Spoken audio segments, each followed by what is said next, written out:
Hey friends, this is Marilyn from tarotclarity.com, and I just want to mention it again because it's brand new. I did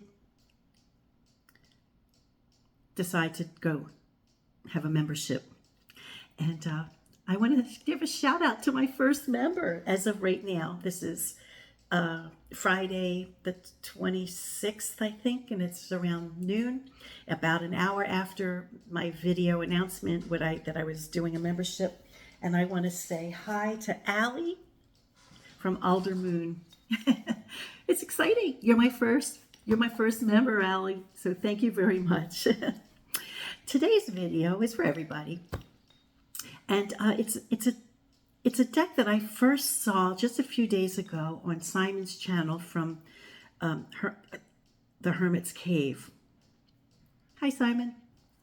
And he did already an unboxing and all that, which I will too, but I'll have comment. I'm sure my commentary will be different than his. And the deck is called Tarot Emblemata, Decoding Magical Symbolism, created by Natasha Rowland.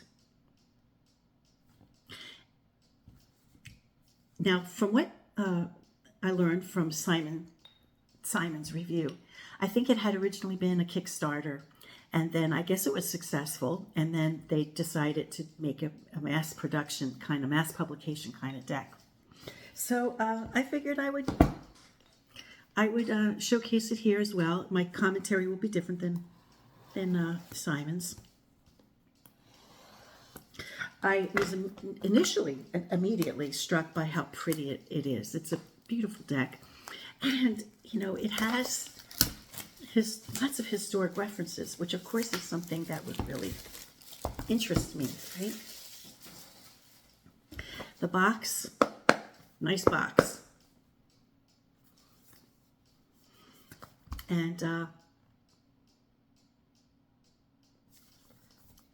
not going to read it to you here, but there's, some cards represented, and then a nice introduction to what the deck's about. Let me flip the camera and we'll open it together. Okay, so open. So we have a tab for easy. Oh, that's a pretty back. And we have a book, which I obviously haven't read yet. I probably will because this is, has historic references and historic imagery.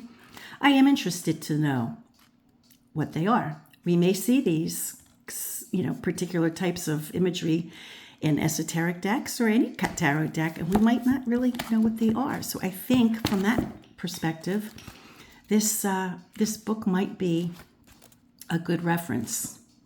And I'll probably end up putting it on my shelf with books rather than keep it in the box.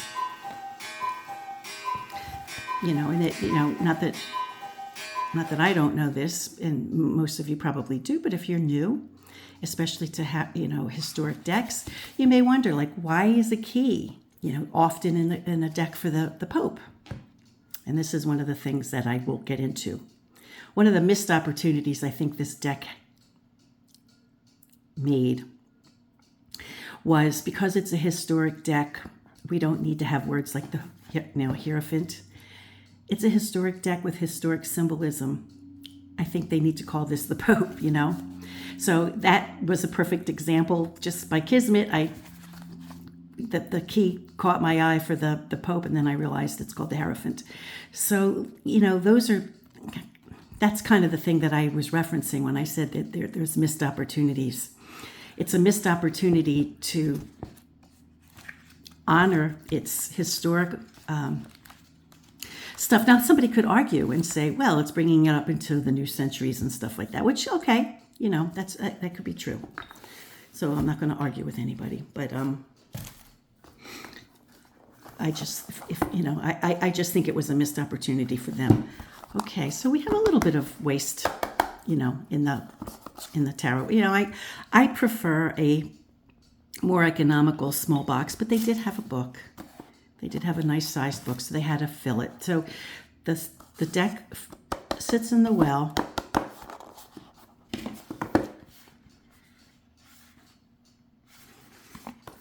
So if we're going to have a large box, this isn't a bad one. All right, so let's check it out.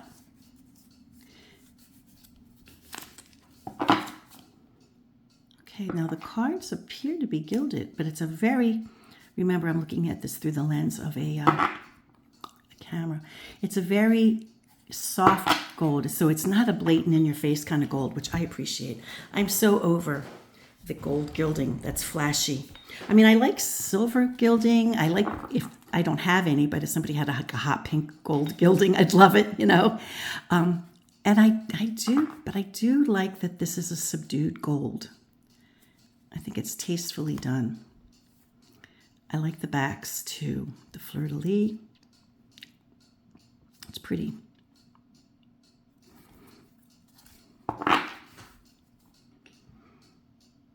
Now, not that I can speak it or understand it, and so fortunately they have the English translation underneath, but this would be Latin. Again, another nod to historic, right? To historic symbolism and historic texts, or, you know, historic concepts and ideas. And here we have a dog at the edge. I'm not quite sure what this is, but I bet you it tells us in the book. And it's called the Fool. And it's a great definition. Fortune favors the bold. So, when we read from this deck, the meaning is right there, or the attitude, or so if you're a newbie, particularly, I mean, if you're somebody who's seasoned and you really love antiquated and historic references, I think you'll be very happy with this deck from what I saw on Simon's video, and what I think, you'll see here too, if you haven't seen, Simon's video. And the more videos you see on a deck, the better, understanding you'll get of it, and you'll have multiple perspectives. So it's not a bad thing to check out other people. But if you're a newbie, this gives you and even if you're not a newbie, this gives us a new insight into what another aspect of the Fool, most of the time we say reckless, careless, somebody who doesn't have anything to lose. But it's good to remember that fortune favors the bold. And in this case, when you read from this deck, that's the meaning. That's the meaning I think they want you to walk away with. Oh, and to feel this cardstock. It's a linen finish. I don't think it's on the back. Oh yeah, I guess it is. To some, it doesn't feel this. It doesn't feel the same. So the back has a laminate, more of a laminate. This is more of a. I think this is more slick. I guess that will assist in shuffling better. I guess this does too, but it does have some kind of a linen finish.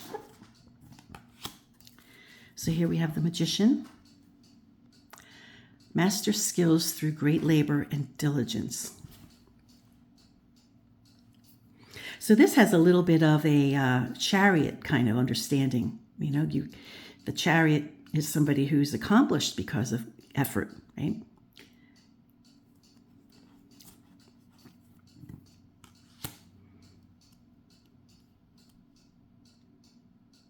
So here we have the Phoenix. Being a lone woman, I follow the Creator alone. So these would definitely be different interpretations that I would give to the female Pope. Now, I'm not sure. Remember, I'm not really sure if the Phoenix is really representing a lone woman following the Creator alone. But it's how they chose to represent what this card means. And again, the female Pope, if it's if it's a historic referencing kind of deck, I think it should have been called the female Pope. Now here, what do we have?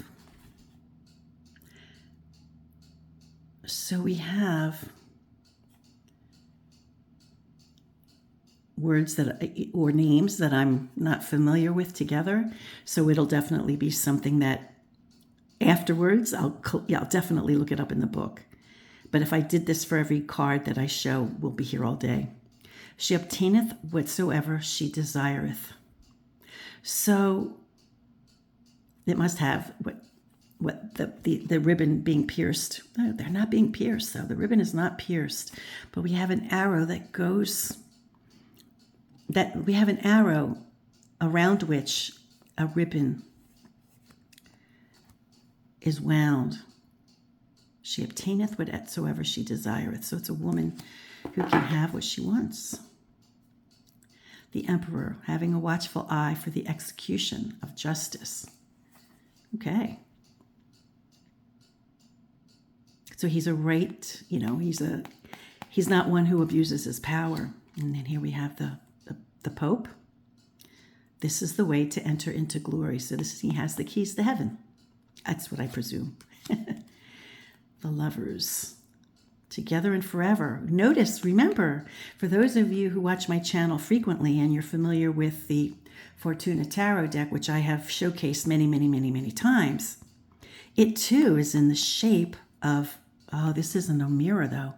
What is this? Is this a ring? A diamond ring though, but the diamond is upside down, which is kind of strange. I wonder, I guess I was going to say this looks like a mirror, where the lovers are reflected within the mirror. But now I'm wondering if the lovers are bound by a ring, like a wedding ring. It does look like a ring, doesn't it? But it's curious that the diamond's upside down. Now, historically speaking, I don't think engagement rings going back to when these images may have been popular I don't think diamond rings were a thing then. I think it was more like a sapphire or an emerald or an opal or perhaps a person's birthstone or their betrothed's birthstone, something like that, or just a very special ring in the family. But together and forever. Okay, the Chariot. Now this is a chunky deck. So at the end, when I go to shuffle it, it might be a little hard. Let's see how it shuffles. Which way our godly forefathers have gone. The Chariot. Well, that's curious. So it's a vehicle up in flames. We don't see a charioteer. Which way our godly forefathers have gone. Oh yeah, I'm going to curl up with the book this afternoon. It's a beautiful day. Maybe I'll sit outside. Okay, we have 8 for strength. A hard and bold voyage or enterprise. So to find out what you're made of. Again, in keeping with historic, if it was really in keeping with historic imagery and stuff like that, the older Italian decks, strength was 11. Strength was 11, and justice was 8. So I think it's like another little bone I pick. The Hermit. Lord, teach me thy paths.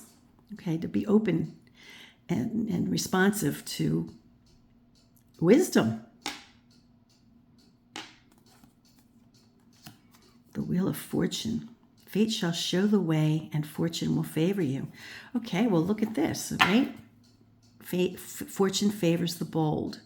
Fate shall show the way and fortune will favor you. So this means good luck. Not a change of luck, right? Not necessarily a change of change of luck. This is actually saying the luck will be favorable. Here we finally have justice at 11. The balance must not be overladen, and so we have one of the scales that broke off and in flames. Is that flames? Or is that just tattered string?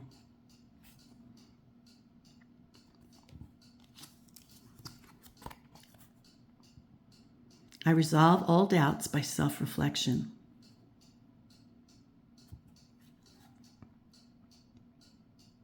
So I guess, even though they are historic images or inspired by historic images, I don't know if any of these were directly taken from a book. They might have just been inspired by images, right? It does seem I guess that, I haven't read the book or anything, but I'm guessing that their orientation is showing, an antique or, a deck in a historic lens, but to the eyes that are familiar with modern day understandings of cards. So I resolve all doubts by self-reflection.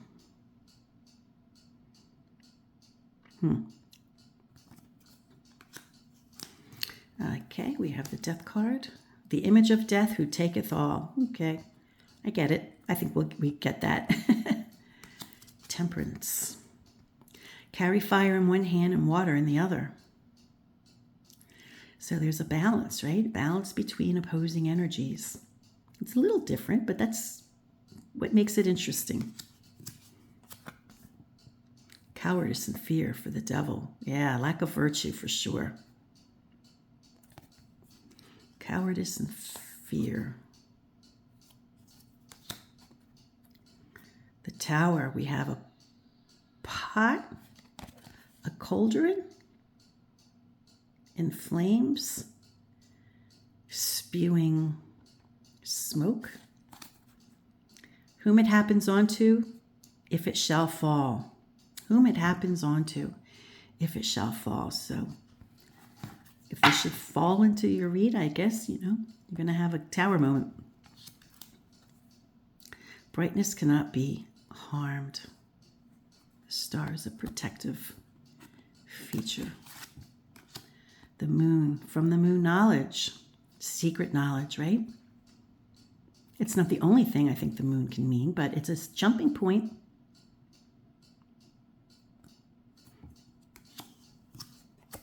It's interesting that we don't have a moon in the moon card. We have a butterfly and we have a crustacean. The sun, this age knoweth the Creator aright. This age knoweth the Creator aright.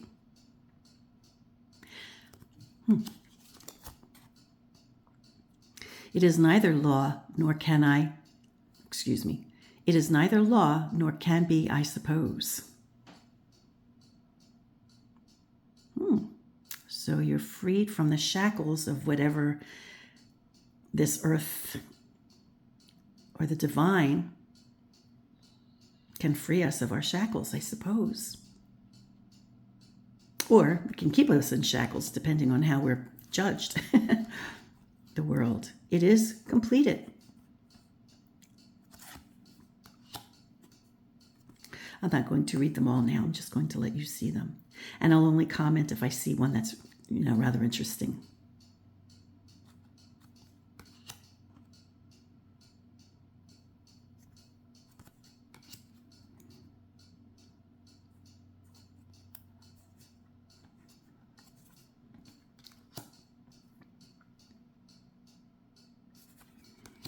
So unlike the video, the deck I showed the other day, what was it called? I think it was called the Graffiti Tarot, where I said I didn't think it would be good for beginners, and it might be challenging for people who know how to read tarot. I think this one would, despite having antiquated looking imagery, especially since it follows the same names and it follows the same suits. Well, I haven't seen coins yet. Let's see. Should I sneak ahead? They call it pentacles. So it's kind of a blend of the old and the new. I think they should have kept it old, but that's just me.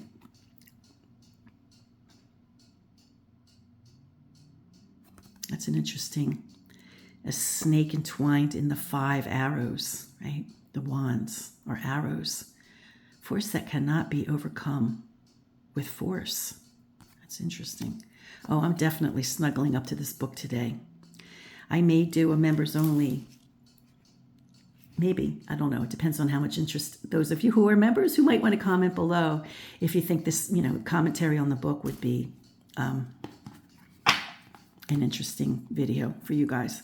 Victory to those who overcome.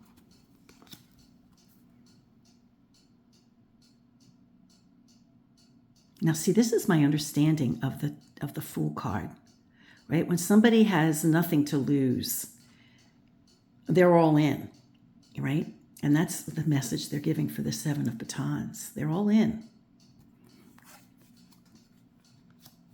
And truth be told, with my membership videos, that eventually everyone will see my videos. They may be buried in bonus, in the bonus section. Some of you who are familiar with my bonus videos, you know where those are. So I think eventually these will be, my member-only videos will be available for everyone to see. But I think it'll just be a case where members will see them first, and more conveniently than having to hunt them down in the bonus sections.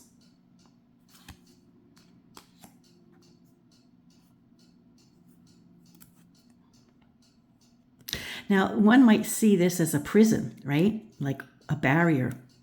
But another could see it as, the way they describe it is a second security or safety, as in when the door to the castle closes, right?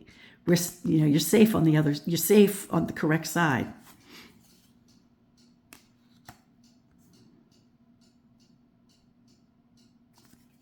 Very interesting. And then we have the page. Let's see if they are similar to the other pages.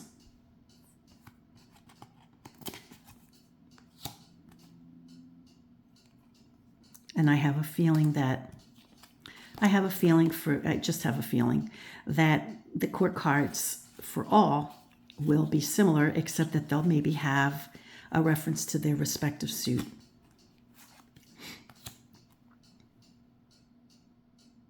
Now for the Queen of Wands, she has the motif here. I don't know if all the other queens will as well. We'll see. But the King of Wands, we're reminded of the suit of fire. So I think this clearly identifies it as the suit of fire. And let's see what the Ace brought us, because I wasn't paying attention carefully enough that I don't recall. So we don't see fire here. So the Ace didn't introduce us to the fire, but the King does. Okay. I can't wait to shuffle this deck. I think my next membership-only video will probably be using these cards in a reading. Okay, so we have a beautiful chalice for the Ace. I shine in the dark.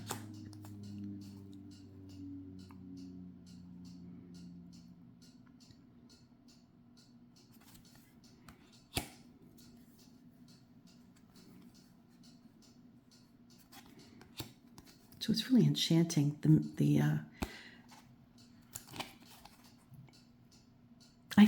a way, it could, in a way, it could be read as it is a tarot deck, and tarot cards are an oracle.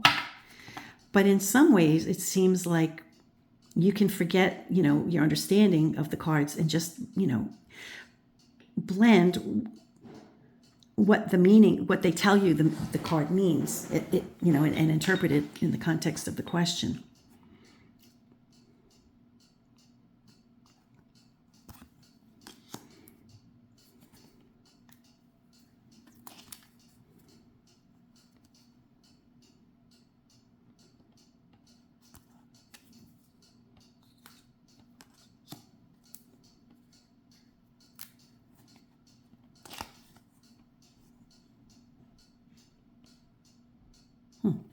That's an interesting take on that.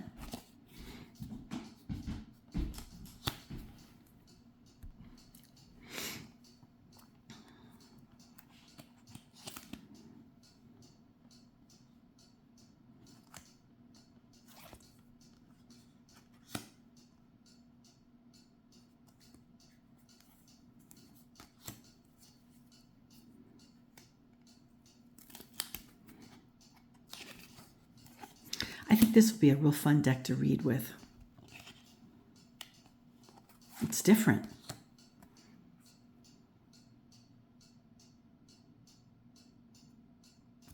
So we don't have, we have a hand, okay, for the page. And then we have the helmet. But we don't have fleur-de-lis for the queen. We have just a cup. So I guess the fleur-de-lis for the Queen of Batons must have been representing batons.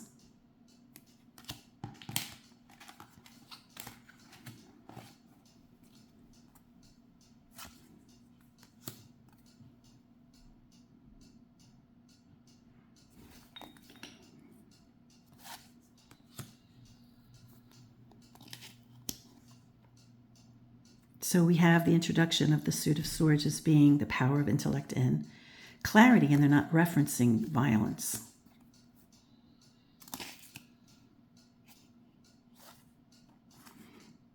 So ready for work and thought.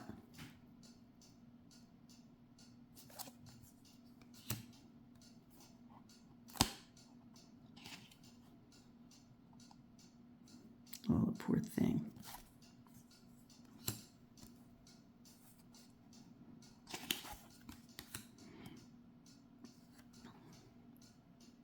Wow, that's a cool meaning. I don't remember what I was starting to say. My husband came to the door and distracted me. But I think I don't know if I finished this thought before or not. It's been a couple minutes and I don't remember. But it seems like you could read this, just by going by their meaning and forget your understanding. Forget your understanding, because I think it's kind of, in that way, it kind of works as an oracle deck. And a tarot deck is an oracle deck, but I think it's not, I don't think it's in the traditional sense of a tarot deck.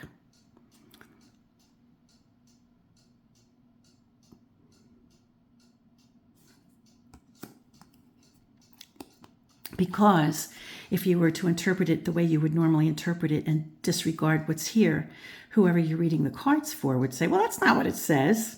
So whenever there's words or whenever there's keywords or a phrase, you're kind of beholden to go with that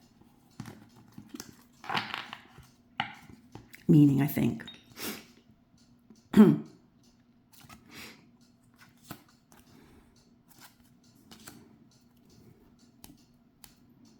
Ooh, okay, so that's, well, let's see, did I miss the three of, I did miss the Three of Cups. Let's see what they had, the Three of Swords. Oh yeah, so that was the Three of Swords, kind of. So they're sort of going with a Rider-Waite-Smith kind of tradition of 3 being kind of rough, and then 9 being rough. Let's see if this one is prison. Yeah, okay. Pressed, not oppressed, okay. So they, it is, I guess, it's historic images or inspired by historic images, but with Rider-Waite-Smith understanding. It leans toward Rider-Waite-Smith understanding.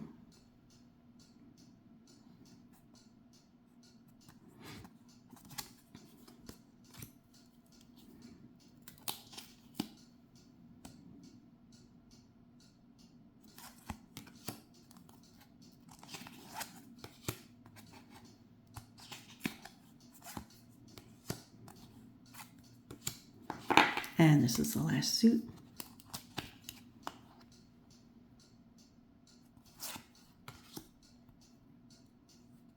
Wow. It reminds me of a necklace my daughter and I have, like half of one pendant kind of thing.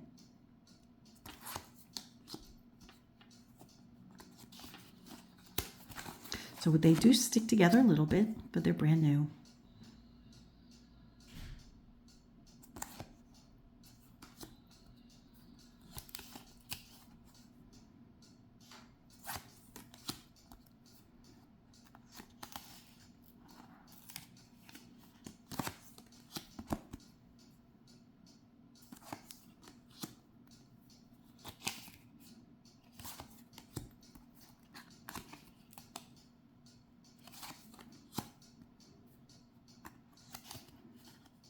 I will rule the world through the virtue of my ancestors.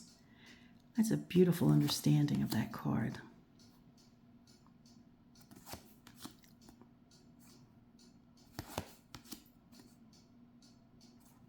I do like this deck.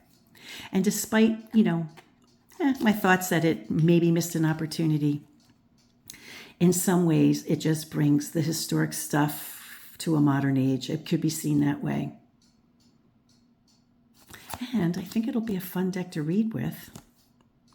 And if you want to see me put it into action, I think I'll make it a members only video. And wisdom is the guardian of all things. And it's not that if you aren't a member that you'll no longer see my videos. It's just that the members will see them a couple days ahead of time, or maybe it'll be easier for them to navigate my bonus videos. Libations. So these must be additional cards. Wait, hold on. What did I miss? Oh, I think we have additional cards here. Okay, we have the King of Pentacles. All right, we do. I wasn't paying attention.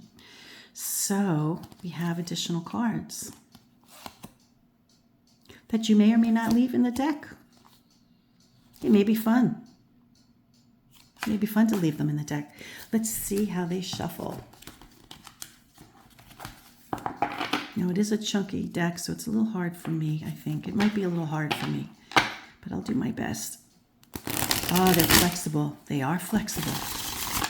It's got flexibility. As long as it's flexible, it's not so hard to shuffle. Oh, that's a nice shuffler. Very nice shuffler.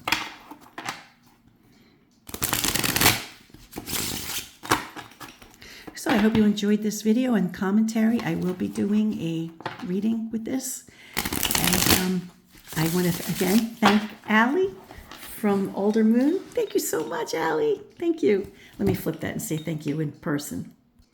Thank you, Allie, for being my first member. And anyone else who may have joined while this video was being shown, being made. I don't know if anybody else joined, but I will always acknowledge my members and thank you. So thank you. And until next time, everyone, peace, stay well, be brave, and be kind.